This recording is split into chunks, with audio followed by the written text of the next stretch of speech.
What's up, everybody? See how we can keep this video. Um, Try to keep it short, somewhat short. Um, I just thought I'd talk about, to the best of my ability, because I'm not an expert in this, but just the four elements, which is, the wind, water, fire, and air, or earth. Uh, and some advice that I've been getting that I thought I would share with you, and maybe it might help you. In fact, I think a lot of people are going to have this problem.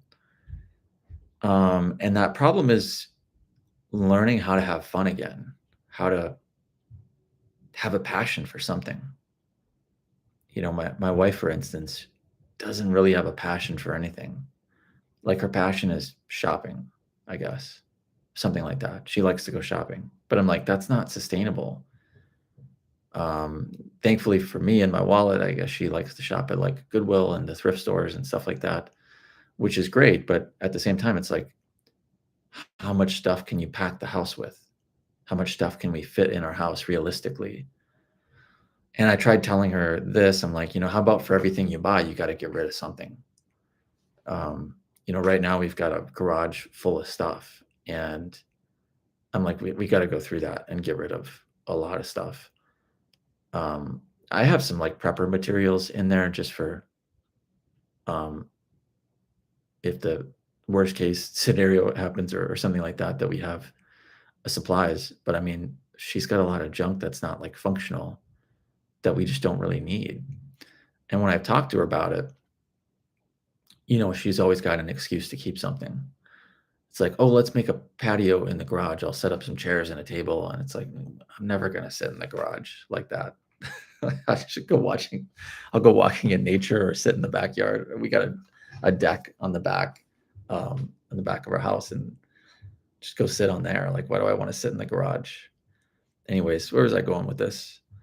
Yeah, so just having a passion for life, a passion for something, a creative outlet, is so important, I think, to get your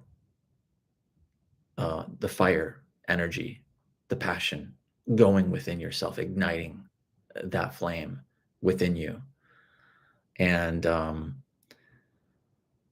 it's funny, now that I'm working and like still trying to do yoga and meditation and just a whole laundry list of things that I try to do in my day to day, it's like I don't have the time to do everything I want to do. And like, I'm like hovering on that line of overwhelm of like, am I doing too much today?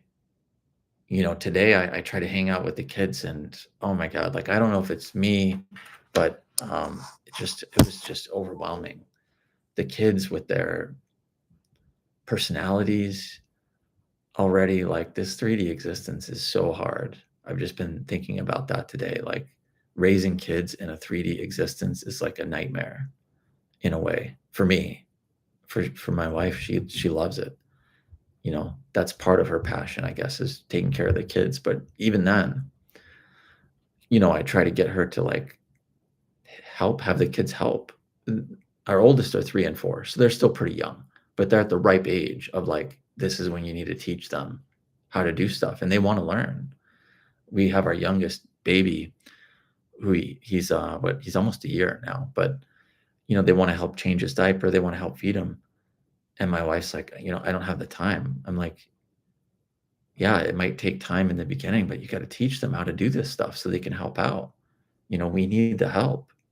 This atomic family of like one man, one woman raising a family is, and most of the time in most families, I think both parents work full-time jobs. So, it's like, who takes care of the kids? When I get off work, I'm like drained of energy pretty much. Like, I don't have the energy to, I don't know, romp and frolic around and play and have fun. And so I know when I didn't work for a year, I had the most fun. It's like every day I was playing with them. I'd play blocks, or we got these magnetic things that stick together. We would watch YouTube videos, we would dance, we would play games. like the online kind of learning games where maybe you pop some bubbles or you do different things. There was this one where you could mix colors together. Anyways, we would play games together, and that was all in fun. I was like a kid. It's like a big kid because I didn't have to work. I didn't have any. I'm not gonna say I didn't have any responsibilities. I mean, I still had responsibilities, but I didn't have a boss. I didn't have an outside source like a company who needs, they've got deadlines and I don't know, quotas they want to hit, or it can be just super stressful, especially in this market, in a kind of a down market where we're practically in a depression. Um, and so, yeah, my job just drained so much amount out of me. So, getting back to finding your passion, I think the messages I'm receiving are just, whether it's an hour here or a half hour there or a couple hours here, those of you who don't have kids, you're lucky. I feel like you've got more time in the world. I mean, of course, I'm sure you jam pack your schedules doing this, that, and the other. But you can take a look at those schedules and say like, okay, well, I play video games for X amount of time.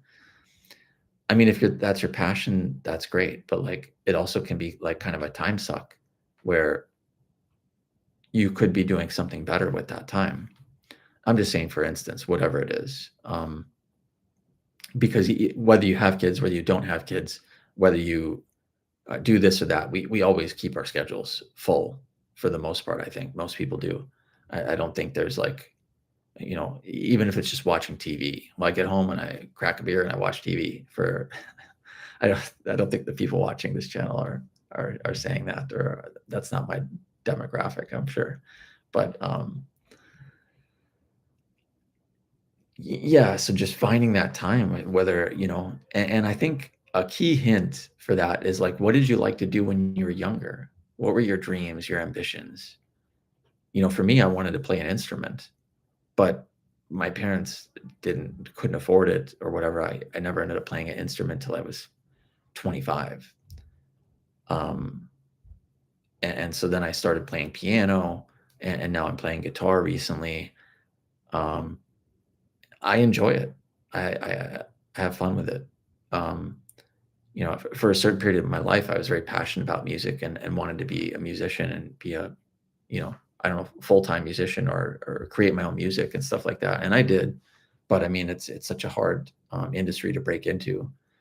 But I'm being told to kind of maybe keep that passion going, and that it is possible. We're in a new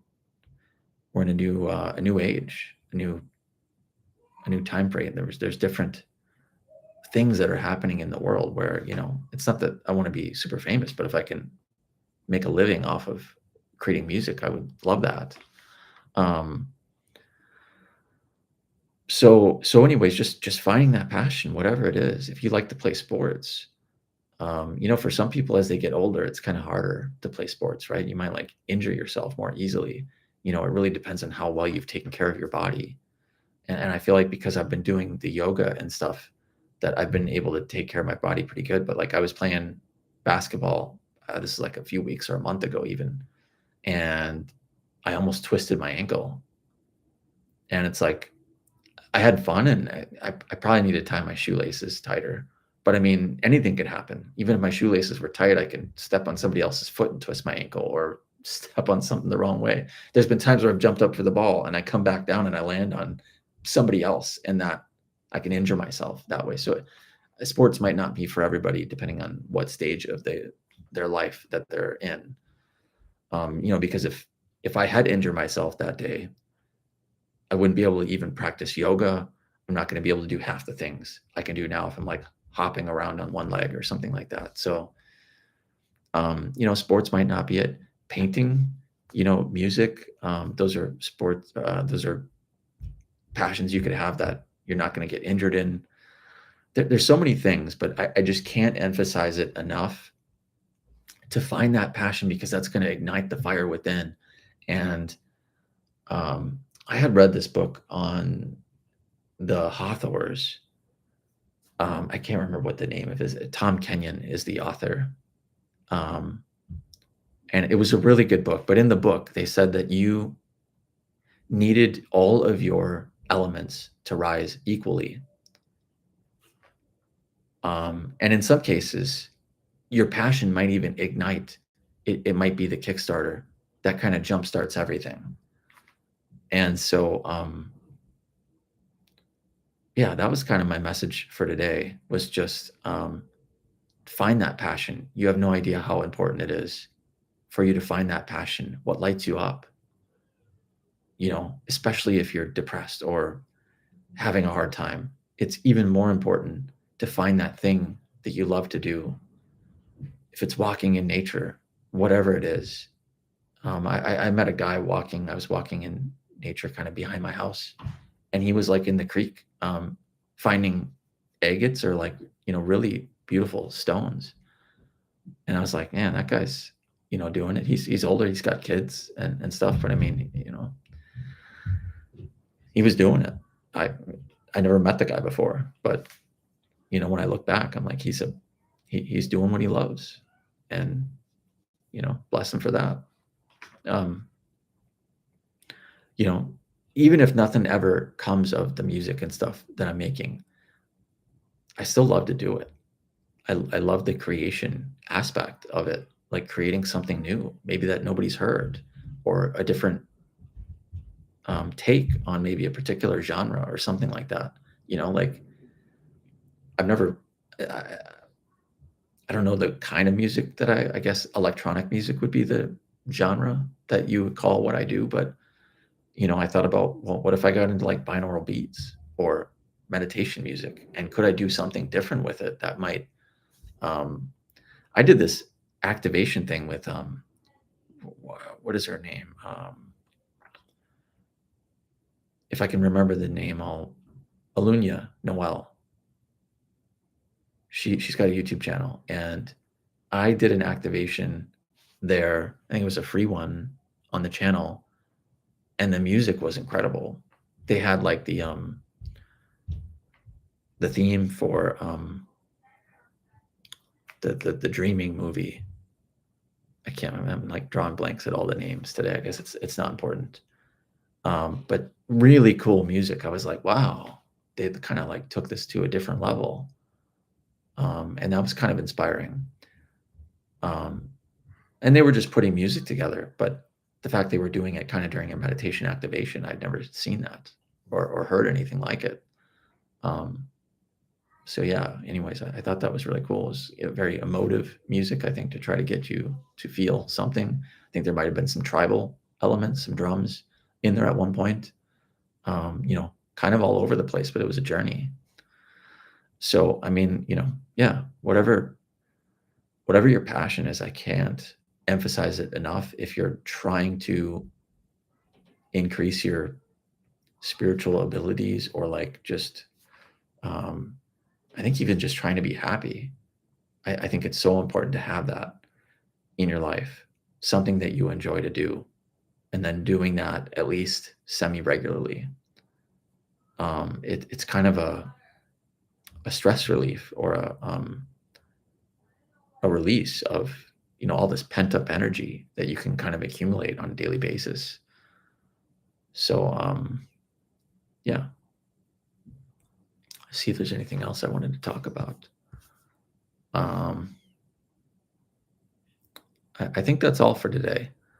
I don't know as much about the other elements. I know fire in particular for me is like, what they're saying is I'm like kind of stroking the embers. But you do that enough times, eventually it just bursts into flames. If you've ever stoked a fire and try to, turn those embers into a fire. That's kind of the analogy that I was given. So, if you're watching this video, I would say it's for a reason, and this video is timeless. It's not about the time that I made the video. If you came across this video, it's because you needed to hear it you needed to hear what I had to say in the moment that you were in, and trust that and go with it. Try to use what I'm saying and implement it in a way that works for you in your life, and experiment with it. Don't be afraid to play around with it. I think that the times that we're coming into are going to be very volatile. And I guess if you're prepared, you should be fine. But either way, I think it's best to not get into this fight or flight mode. If it, I don't know, if you're in a war zone, that's different, but most of us aren't in a war zone. So if it's best to not to get into fight or flight. And I think the best way to do that is to have fun, to get your mind out of, because when you're having fun, you're in the moment and you're not, the worries of the world are not on your shoulders in those moments that you're having fun. And I think when you tell the world that you want to have fun, the universe, when you're telling the universe that you want to have fun and that you enjoy this, the world is going to give you more of that. But if you decide, no, I don't want to do what he's saying, I don't want to, I don't feel like doing anything fun. I don't know how to have fun. It's been so long since I've had fun. I don't even remember how to do it. Then you're telling the universe that that's what you want more of. And if you're not happy, you're going to get more of that. So, yeah, try something different. Leave a comment in the video if you liked what I had to say, if you've had other, if this is just a confirmation for you. That's the other thing is I'm not telling you anything you don't know. This is a confirmation for you to, that you've already been thinking about it. And this is the confirmation for you to step into that and to lean into it, to make it happen. So, yeah, I appreciate you watching. If you like what I had to say, please like the video. If you like more content like this, subscribe. And if you have any suggestions or any comments about how this is impacting you in your life, feel free to leave a comment in the comments. So I thank you so much. Hope you guys have a great day. See ya.